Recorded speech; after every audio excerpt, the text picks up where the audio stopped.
Hey, hello guys, it's How to Tech Simplified, and today I'm going to show you how you can easily delete your account of Reddit on your mobile device or even your PC computer browser. Now, it's a very easy process, so let's get straight into it. Now, the first thing, of course, grab your mobile device and from out there, open up the Reddit application. Now, from out the Reddit application, you want to go to the top right corner where your account appears, where your profile picture appears, and here you want to scroll all the way up till you see the settings tab. Now you open up the last option, the settings, and right here you see your account settings. Now from out your account settings, you want to scroll all the way down till you find the little button that says delete account.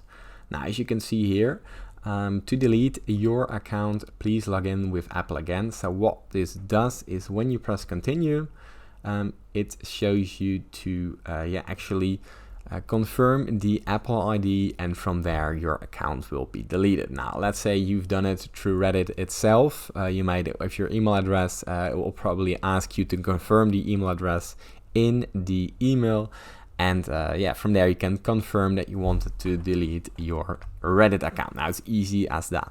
If this tutorial was helpful, please consider subscribing to my YouTube channel. This helps me out a lot, and thank you for watching.